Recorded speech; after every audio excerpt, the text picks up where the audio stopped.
Boa noite a todos os irmãos. Boa noite a todos os irmãos. Que a paz e a graça de nosso Senhor Jesus Cristo possa habitar em nossos corações. Amém? Quero dizer que é um grande prazer e um privilégio para mim poder estar nessa noite fria, reunido com os irmãos para juntos estudarmos um pouquinho mais da palavra de Deus. Como já mencionado, o tema de nossa mensagem de hoje, aproxima-se o tempo do fim. Ao olharmos para o mundo em que vivemos hoje, será que é possível notar qual é a maior falta hoje nas pessoas? Às vezes a gente pensa que é dinheiro, não é mesmo? Mas a gente percebe que o dinheiro é só um detalhe quando nós chegamos em uma questão de saúde, não é mesmo? A gente percebe o quão falho nós somos quando nos falta saúde, né? O pastor Sullivan foi, com certeza, o meu professor também, batizou a mim e o Leonel, meu irmão gêmeos, né? A gente não parece igual, né? Porque dois feios seria demais, né? Já basta eu. Mas o irmão Sullivan foi o meu professor, então eu tenho muito carinho pelo pastor Sullivan, pela irmã Isa, até inclusive ela me chama de filho, né? Porque ela cuidou da gente, né? Então, o tempo de hoje, nós percebemos que o tempo vai passando e nós vamos ficando. E de repente alguém grita lá, 723 é a nossa hora de ir, não é? É a nossa hora de ir, nos despedir das pessoas. Mas nós só percebemos o valor que tem cada um de nós quando chegamos nesse momento de nos despedirmos um dos outros, não é? A gente vem vendo alguns eventos aí de quantas pessoas importantes para nós descansaram, não é mesmo? Mas o fato é que mais pessoas vão descansar. Se vocês irem a um velório, procure sempre sentar perto da pessoa que está ali e chega bem pertinho e fala, olha, eu tenho um carro para você de 20 milhões de reais. Você vai perceber que aquela pessoa não vai se mexer, porque ele não está interessado. Você vai falar, olha, eu tenho 1 milhão de reais para você. Ele também não vai se mexer, porque ele também não está interessado. E aí você vai tentar o homem ao máximo, falar, olha, eu tenho a mulher mais bonita do mundo para você. Ele também não vai se mexer, porque ele também não está interessado. Porque ele perdeu aquilo que era de algo mais valioso para si, que era a vida. Então o tema da mensagem de hoje, aproxima-se o tempo do fim, tem como tema a preparação para o tempo do fim. Tem o propósito que é motivar a igreja a se preparar. Se nós olharmos para cada um de nós, poderíamos dizer que estamos perdidos, não é mesmo? Porque nós somos defeituosos e cometemos os mesmos pecados todos os dias.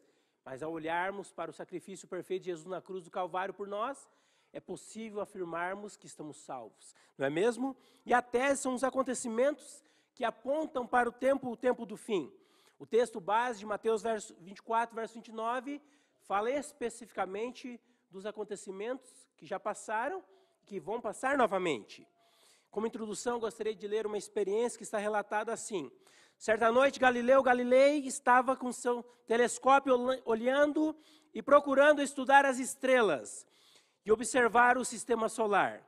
Dessa maneira, ele estava andando pelo quintal, quando de repente caiu dentro de um buraco. Assustado, chamou e gritou, até que a sua empregada apareceu para auxiliá-lo a sair dali. Assim que ele saiu do poço, a empregada disse, mas o senhor não sabe quantos buracos tem no seu quintal e quer olhar as estrelas do céu. Nessa experiência aqui que nós lemos, assim são os homens. Querem contar as estrelas e tropeçam em coisas pequenas. Galileu Galilei, um homem importante, não é? Astrônomo, matemático, influenciou Isaac Newton, não é mesmo? E outros mais, como Einstein até mesmo, um dos homens mais inteligentes que pisaram, né? Que existiram no tempo que vivemos hoje. Mas o fato é que eles também passaram, não é mesmo? A sua inteligência, tudo agora se foi, não é? A sua contribuição na história eles deixaram e são usadas até hoje. Mas a pergunta é, o que nós sabemos a respeito do fim? Se nós olharmos para a onisciência de Deus e onipresença, nós percebemos que nós não sabemos nada, não é mesmo? Hoje nós estamos aqui, estão cada um com as suas esposas abraçados aqui, dá para perceber, né? Bem quente, mas amanhã pode ser que você não esteja mais. Pode ser que você passe dificuldades e mais dificuldades, mas será que nós estamos prontos para aguentar o que há de vir nos dias atuais? Será que estamos prontos? Então a palavra de Deus nos conta o que nós sabemos a respeito do fim e em que tempo estamos vivendo hoje. Gostaria de chamar a atenção dos irmãos para abrir as vossas Bíblias, para nós vermos o que está escrito na palavra de Deus, no livro de Daniel, no capítulo 12, verso 4. Um texto bem conhecido da palavra de Deus, Daniel 12, verso 4. Gostaria que os irmãos encontrassem suas Bíblias também para acompanhar o raciocínio. O texto diz as seguintes maravilhosas palavras: E tu, Daniel, fecha as palavras e sela este livro até o fim do tempo. Muitos correrão de uma parte para outra e a ciência se multiplicará. Esse texto da palavra de Deus fala exatamente o que nós estamos vivendo nos dias atuais. Deus disse, ó Daniel, você sela esse livro e essas palavras para o tempo do fim, porque a ciência iria se multiplicar. Imagina no tempo de Daniel como era a tecnologia. O carro 0 km era um camelo. O carro mais chique era uma carroça, não é mesmo? Você já parou para pensar se Daniel pudesse ver o futuro hoje? Os carros, as câmeras, as televisões, não é mesmo? Acho que Daniel ficaria um pouco balançado, né, a respeito do que de fato seria a ciência avançada. Há 150 anos atrás não havia eletricidade. Automóveis, telefone, trens subterrâneos, né? Clorofórmio para os hospitais, ferro elétrico, máquina de lavar ou secar, ou secador de cabelo, tudo isso não existia há 150 anos atrás. Agora imagine se Daniel pudesse olhar hoje a facilidade de tomar um banho quente, não é mesmo? Poder ir de um lado para o outro em questão de minutos, não é mesmo? Quando eu preciso visitar minha mãe em Foz do Iguaçu, geralmente eu levo 45 minutos de voo e eu estou lá. O que levava antigamente meses e meses, agora nós podemos fazer em 45 minutos, 1 hora, 2 horas, dependendo o lugar em que nós queremos ir, não é mesmo? Olha só, o gênio humano progrediu em tudo, menos na ciência. Isso era para o tempo do fim. No tempo de Daniel, Daniel era um homem sábio, não podemos dizer que não era, muito sábio. Ele progrediu em muitas coisas, mas não viu a ciência se progredir como nós podemos ver hoje. Por exemplo, o gás foi inventado em 1798. Nós temos a locomotiva, não sei se alguém chegou a andar de locomotiva aqui. Não temos ninguém com tanto tempo assim, né? Mas ela foi inventada em 1814. Nós temos o telégrafo. Alguém chegou a usar telégrafo aqui? Não, né? Ela foi inventada em 1844. E a máquina de escrever, então? 1867. Essa eu cheguei a usar na escola. Vocês chegaram a usar também? Olha, tem gente aqui do meu tempo também. O telefone, então, irmãos, 1876.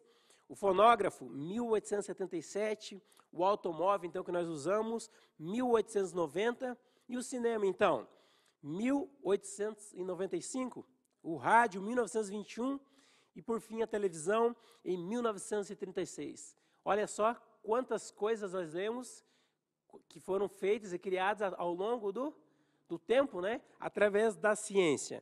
Então, nós podemos dizer que a ciência ela é muito importante, não é mesmo? Existem tratamentos para vários tipos de enfermidades e também a tecnologia hoje, você poder se conectar com uma pessoa que está nos Estados Unidos, na França, através do telefone. Então, a ciência tem feito a sua contribuição.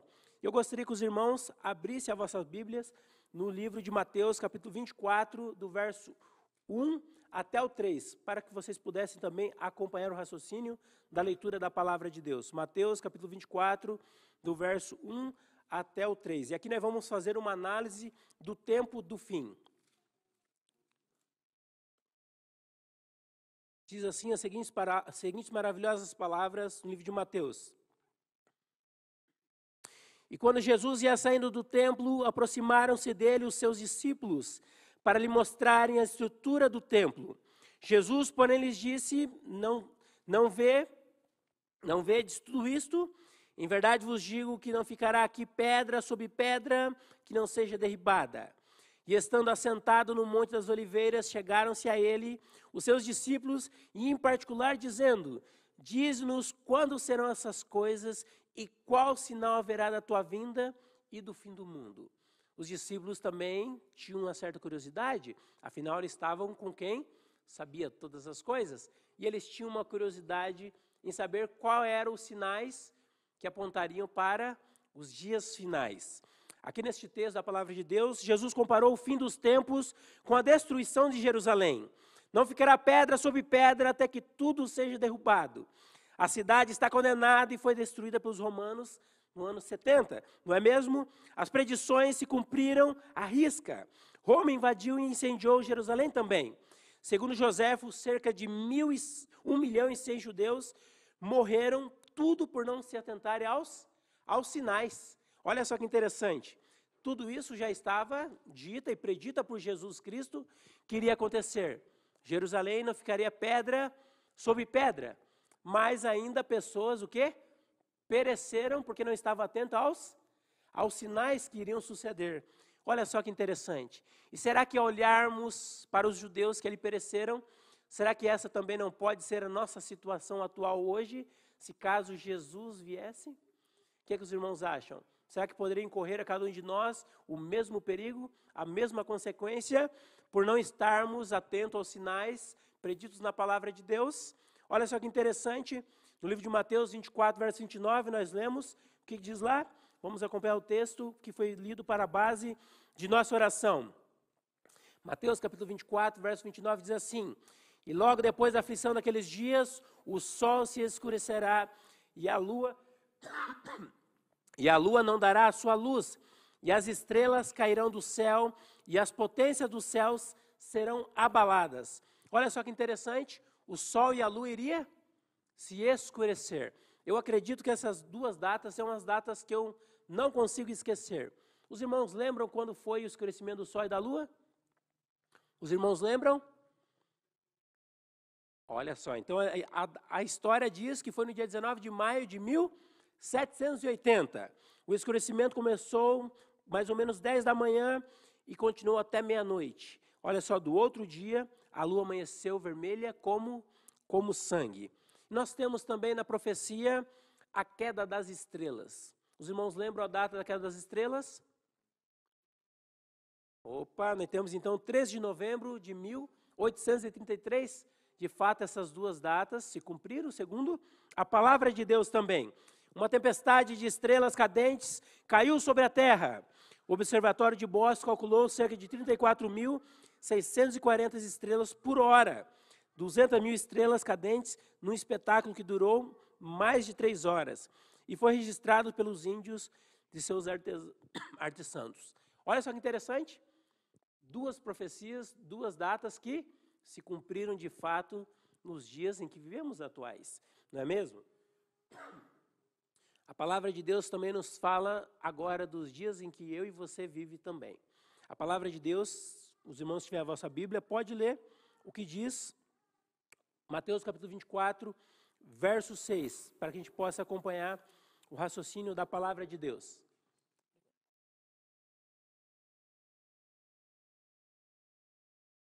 Mateus capítulo 24, verso 6 diz assim: E ouvireis de guerras e de rumores de guerras, e olhai, não vos assusteis, porque é mister que isso tudo aconteça, mas ainda não é o fim. Esse dia eu estava conversando com uma pessoa que estava viajando comigo, e ela falou: Leonardo, a minha vida está muito difícil. Eu falei: está difícil? Ela falou: está difícil, Leonardo. Ela estava já com o semblante triste. Eu falei para ela: e a senhora? Está difícil? Ela falou: está difícil. Eu falei: olha, mas não se preocupa não. Ela deu uma melhorada no semblante, eu falei: vai piorar. Aí que a mulher ficou pior, né? Ela falou: mas pode piorar? Eu falei: acredite, pode piorar. A palavra de Deus fala que as coisas são rápidas os acontecimentos. E a gente acha às vezes que estão pior, pode melhorar, não é? Mas a palavra de Deus fala que vai piorar. Ao olharmos a palavra de Deus, ela fala que iria ouvir rumores e rumores de guerras. Ao ligarmos a televisão, o que mais nós ouvimos falar na televisão? Guerras, não é mesmo? Olha só, nós temos os Estados Unidos enfrentando o Iraque, os Estados Unidos contra o Irã, o Líbano contra Israel, não é? O Afeganistão contra a Inglaterra, Argentina, Nicarágua, Vietnã. Foram 14 anos de lutas para 1 ano de paz. Olha só, não é? 14 anos de luta para apenas 1 ano de paz.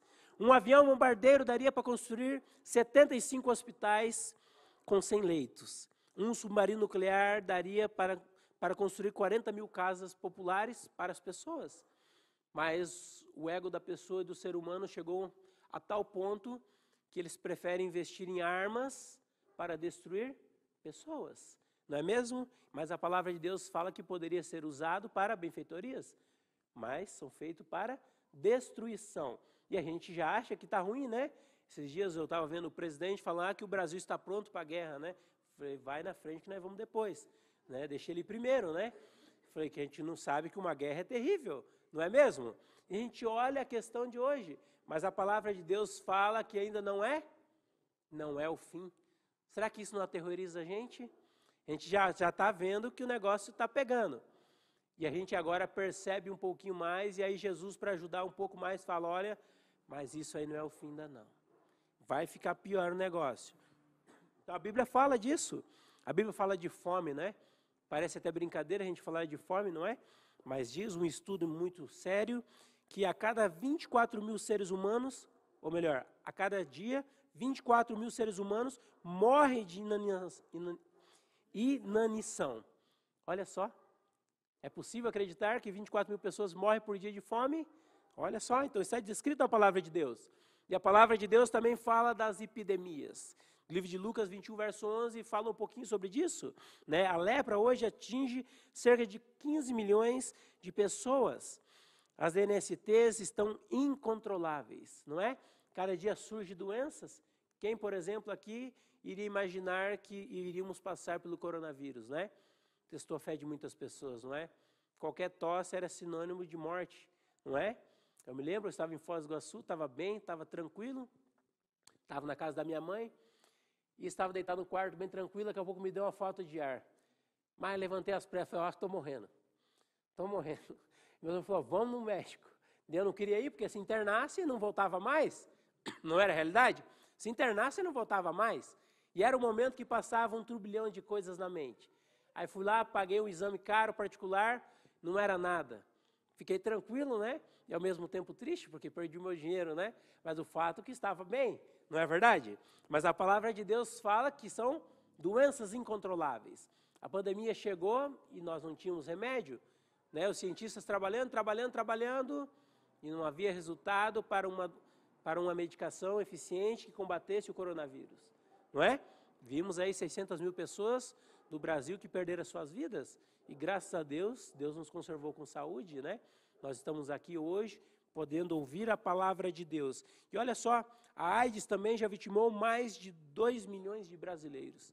Olha, uma doença aí que matou vários cantores, né? Tenho acompanhado a história, pessoas importantes desceram à sepultura por causa dessa doença que já está há muitos anos no meio de estudos e ainda não existe um estudo científico que aponte uma cura ou um tratamento que possa eliminar este mal do meio das pessoas. Interessante, né? A Bíblia fala dos acontecimentos do fim. E é impossível olhar a situação do mundo hoje e não associar as predições bíblicas nos dias em que estamos vivendo. A gente olha a experiência de Daniel e, de fato, nós estamos vivendo o que Daniel disse. Nós temos muitos sinais. Eu gostaria de que os irmãos abrissem suas Bíblias novamente para a gente ver o que diz Romanos, livro de Romanos, capítulo 13, verso 11 até o verso 12. Romanos, capítulo 13, verso 11 até o verso 12.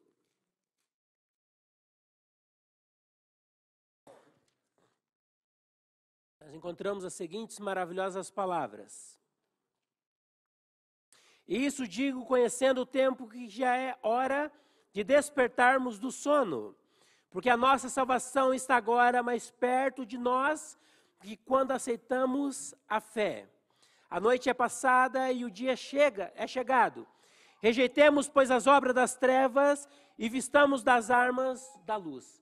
Será que de fato esse texto é verídico para os dias que estamos vivendo? A salvação e a volta de Jesus, ela é mais eminente do que quando nós aceitamos a Jesus através do batismo. Eu batizei dia 9 de dezembro do ano de 2012 em Foz do Iguaçu. E o pastor oficiante foi o irmão Sullivan, o do meu irmão foi o pastor Salles, que acredito que muitos conhecem aqui, né? Irmão Salles, pastor Salles, e todos esses passaram também. Quantos anos se passaram do seu batismo até hoje? Será que vocês melhoraram ou pioraram? Será que tem coisas que nós precisamos melhorar? Ou será que tem coisas que nós já melhoramos demais? Acredito que nós temos muitas coisas para nos prepararmos até a breve volta de Jesus. Eu gostaria de ler também o que está escrito na palavra de Deus, no livro de Lucas, no capítulo 21, verso 34.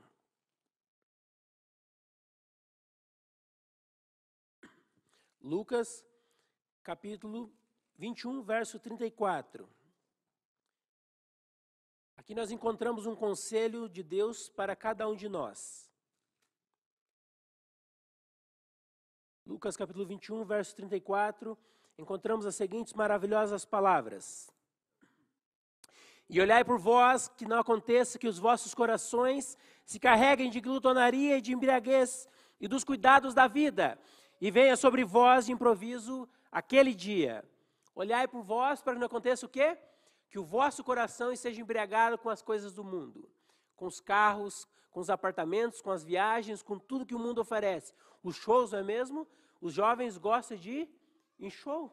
Você olha para o mundo e não gosta de nada que seja relacionado à igreja, ao evangelismo, não é mesmo? Esse dia eu estava comentando com um pastor sobre nós gravarmos trabalhos missionários, fala como que pode um vídeo ali sem sentido nenhum dar tantas visualizações, e nós gravamos um vídeo perfeito, bonito, uma imagem de alta resolução, não dá muita visualização, não é? Porque as pessoas estão buscando aquilo que agrada os seus olhos, não é? E será que os dias que nós vivemos não estamos talvez embriagados com as coisas do mundo? Olha só que interessante, não é? Qual é, de fato, o elo que nós temos com Deus em casa? Será que nós falamos com Deus? Se nós olharmos hoje para nós, hoje, nós falamos com Deus hoje? E se não, por quê? Não é? Às vezes a gente olha, qual é a dificuldade que nós temos? Nenhuma, não é? Está frio hoje, nós estamos aqui. Podia cada um estar na sua casa, deitado debaixo da coberta, comendo uma sopa boa, né? E se preparando para dormir, não é? Mas nós estamos hoje reunidos aqui para ouvirmos a palavra de Deus. Olha só que interessante. Quando Napoleão marchava para a Rússia, seu soldado chamou a atenção dele para as cegonhas voando, mas o general não deu importância. Não sabia que as cegonhas anunciavam a chegada do inverno e com ele a derrota do exército de Napoleão. Olha só que interessante, Napoleão estava no lugar se preparando para enfrentar um país muito forte na guerra também, a Rússia, a antiga União Soviética, e um soldado dele falou, olha Napoleão, as cegonhas voam no céu. E Napoleão sequer deu importância para o seu soldado de baixa patente. Mas mal sabia ele que o quê? As cegonhas marcavam a mudança de estação e chegava o inverno e eles, por consequência do inverno, perderiam o quê? As batalhas que eles iriam travar ali. Não é? O povo russo, um povo mais experiente, consegue se adaptar um pouco mais na neve. Já o povo francês, Napoleão, não tinha a mesma agilidade. E se ele tivesse agora prestado atenção nas palavras do seu soldado de baixa patente, ele não teria perdido a guerra, seu nome não estaria na história, como um perdedor também, não é? Através dessa batalha, não é mesmo? Mas eu gostaria de fazer um apelo aos irmãos. Cristo está chegando e já podemos ouvir os rumores. Você não gostaria nesta noite de fazer um compromisso sério, de se preparar para esse grande evento?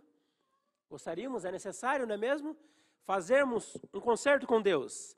A palavra de Deus nos diz assim, segundo o livro de Isaías, capítulo 55, verso 6. Buscai ao Senhor enquanto se pode achar. Hoje ainda nós podemos achar a Jesus, podemos através do estudo da sua palavra, obter os conhecimentos, conhecer os planos de Jesus para cada um de nós. Talvez ao olharmos, podemos pensar assim, mas Leonardo, como podemos chegar lá? Não é mesmo? Tem uns textos da palavra de Deus que eu gostaria de deixar para os irmãos, como força, para dar força para os dias em que estamos vivendo. No livro Minha Consagração Hoje, na página 63, encontramos as seguintes maravilhosas palavras. O caminho para a vida eterna é estreito e apertado, e tereis que passar por muitas dificuldades, mas mediante a perseverança alcançareis a vida eterna, herança futura e imperecível, e o descanso, a paz e a glória no fim da jornada, 1000 vezes recompensará cada esforço e sacrifício que puderes fazer. Então você não pode desanimar porque o papai está doente, porque a mãe está doente. Eu me lembro, eu perdi meu pai há um tempo atrás, não é mesmo? Mas quando o nosso pai, a nossa mãe conhece a mensagem, nós ficamos felizes, porque existe uma promessa, não é? Para o povo de Deus existe uma promessa. Eu me lembro que quando eu estava no enterro do meu pai, eu estava morando em São Paulo, fui para Foz do Iguaçu, e outras amigas minhas vieram de outras cidades para ir ao velório do meu pai. Chegou lá, encontrou todos os irmãos em volta do caixão, morrendo de rir. Ela olhou e falou assim: vocês são muito estranhos. Eu falei: estranho por quê? Porque o seu pai está morto diante de vocês, vocês estão dando risada? Eu falei: sim, só sofre o ímpio, que não tem uma promessa. Mas aquele que nasce pela palavra de Deus, existe uma promessa, que mesmo que morra, vai viver. Então por isso estamos felizes. Estamos relembrando os momentos felizes que vivemos com Ele. As roupas boas que pudemos dar para Ele, as viagens que pudemos fazer, é disso que nós estamos lembrando. Ela falou: olha, você tem razão mesmo, porque a morte só é um terror para o ímpio. Outro pensamento que diz assim, olha só: a verdade vos libertará. A única condição em que é possível o libertamento do homem é tornar-se ele um com Cristo. Olha só, o único motivo para que você possa vencer, ou ter uma chance para vencer, é você se tornando um com Cristo. Mas como pode você se tornar um com Cristo? Talvez você já tentou, talvez hoje você tentou ser um com Cristo, mas falhou. Não é mesmo? Tropeçou, falou: eu não vou tentar mais. A palavra de Deus fala no livro de João, capítulo 8, verso 32. E conhecereis o quê? A verdade, e a verdade vos libertará. A verdade é Jesus Cristo. E se nós conhecemos a palavra de Deus, não temos por que temer.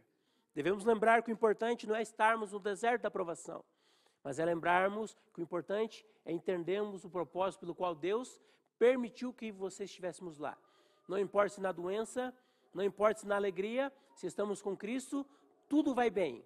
Mas se nós pensarmos em desviar nossos pés para fora dos caminhos de Deus, o diabo tem sempre um barco pronto. Então é melhor sofrermos aqui, mas sofremos com Cristo, com a esperança de alcançarmos a vida eterna. Outro pensamento da palavra de Deus, no livro de Salmos, capítulo 91, nos diz: 1000 poderão cair ao teu lado e 10.000 à tua direita, mas tu não serás atingido. Você acredita nessa promessa na sua vida?